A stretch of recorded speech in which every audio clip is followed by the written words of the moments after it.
Assalamualaikum warahmatullahi wabarakatuh. Nama saya Idman, mahasiswa S1 Keperawatan Mitra Adikuna Palembang. Salam sejahtera untuk kita semua.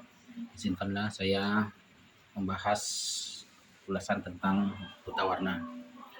Buta warna adalah kondisi mata yang tidak mampu melihat warna secara normal. Penderita biasanya sulit membedakan warna-warna tertentu. Ini disebut buta warna parsial atau sulit membedakan seluruh warna. Ini disebut dengan buta warna total. Penyakit ini umumnya didapat dari bawaan lahir. Jadi kalau sudah bawaan lahir nih susah untuk disembuhkan.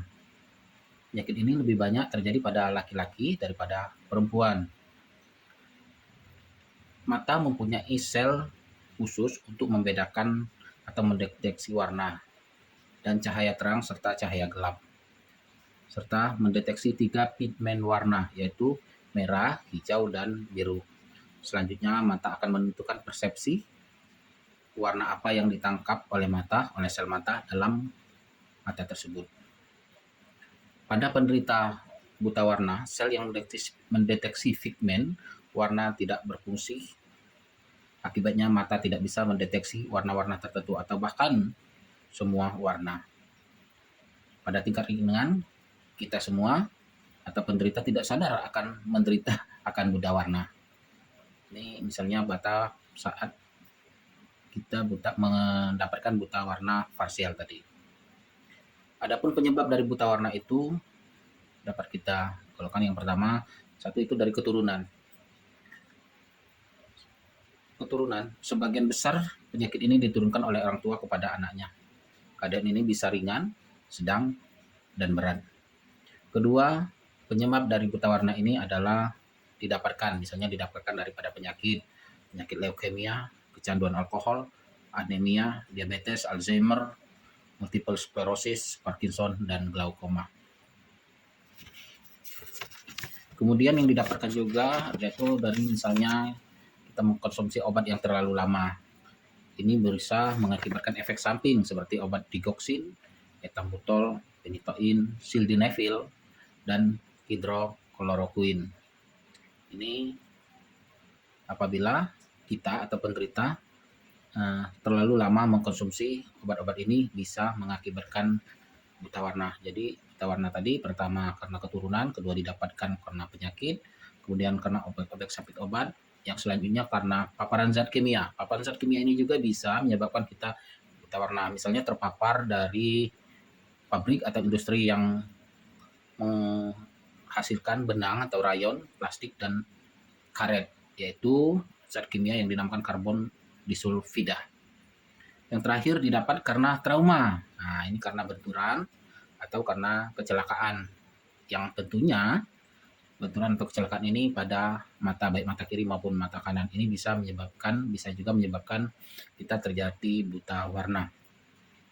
Penyebab yang ketiga, selain keturunan, didapat karena penyakit, efek samping obat, paparan zat kimia, dan trauma, karena penuaan. Seiring usia bertambah, maka akan terjadi kerusakan sel. Kondisi ini diperparah karena kalau usia kita tua, kita menderita juga penyakit katarak. Jadi kalau kita menderita penyakit katarak, ini bisa menyebabkan buta warna juga.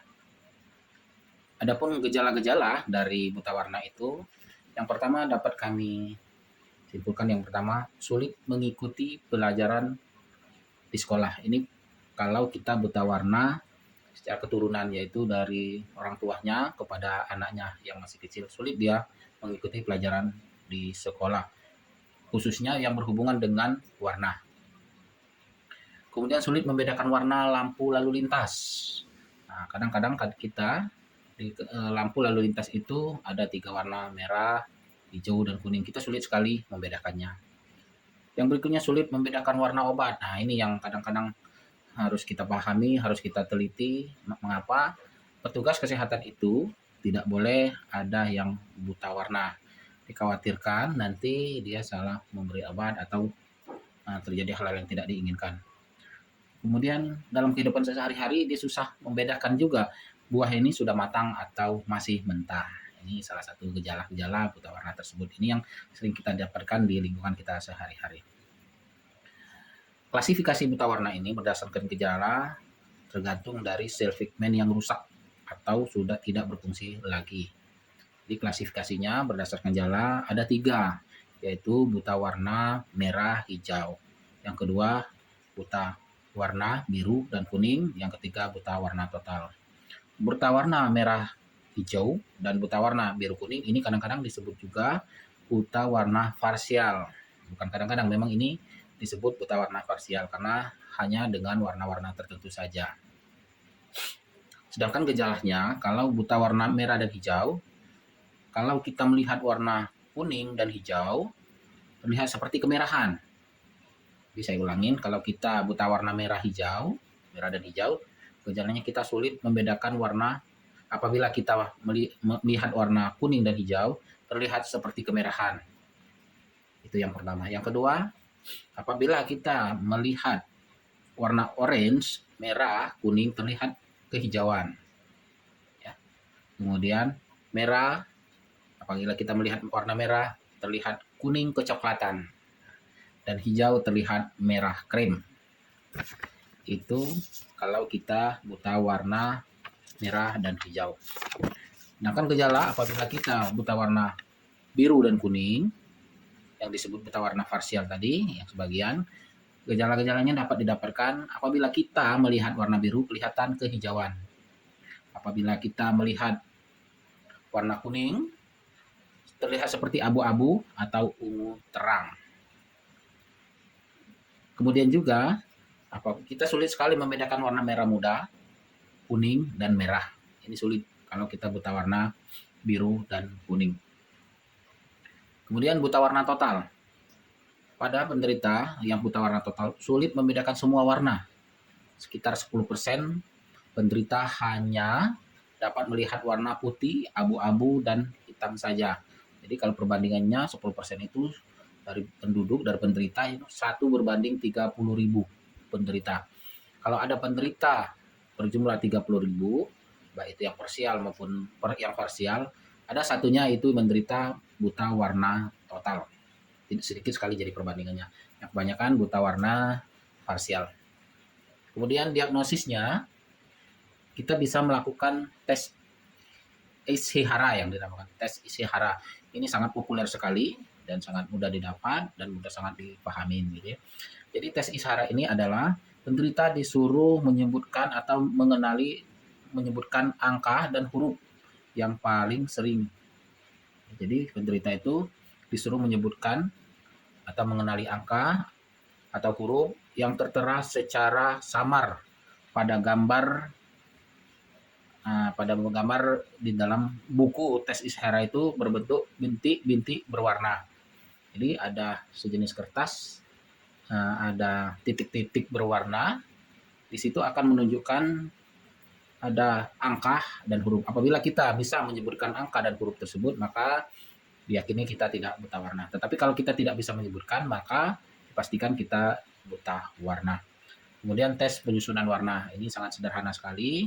Penderita disuruh menyusun warna sesuai dengan gradasi atau urutan warna yang sudah kita tentukan. Jadi penderita kita disuruh menyusun bagan warna-warna ya sesuai dengan urutan-urutannya yang sudah kita tentukan. Kalau dia bisa menyebutkan berarti dia bisa menyusun warna-warna tersebut, berarti yang bersangkutan tidak buta warna. Adapun pengobatan penderita buta warna ini, ya, pada dasarnya kalau penderita buta warna berdasarkan keturunan, didapat dari keturunan, pengobatannya susah sekali. Sampai saat ini belum ada pengobatan yang memang signifikan untuk mengembalikan kemampuan dalam melihat warna. Jadi kalau memang dia buta warna didapat dari keturunan, memang sampai saat ini belum ada obat yang bisa mengurangi atau mengobati buta warna ini. Jadi kalau kita sudah menderita buta warna demikian, apa yang bisa kita usahakan yaitu penderita bisa melatih diri untuk melaksanakan atau membiasakan warna yang atau dengan bimbingan ya, untuk apabila anak-anak kita bisa membimbing ya, oleh orang tua di rumah sehingga bisa beradaptasi dengan kondisinya sehingga aktivitasnya bisa berjalan normal. Jadi kalau anak-anak tersebut mengalami buta warna, kita sering-sering membiasakan dia untuk melihat warna-warna apa yang ia tidak bisa lihat atau tidak bisa membedakan tadi. Lama-kelamaan insya Allah nanti akan terbiasa dan akan mengetahui. Kemudian lagi ada beberapa hal yang bisa dilakukan untuk mengatasi atau mengurangi buta warna ini. Ada kiat kita atau usaha kita juga ya.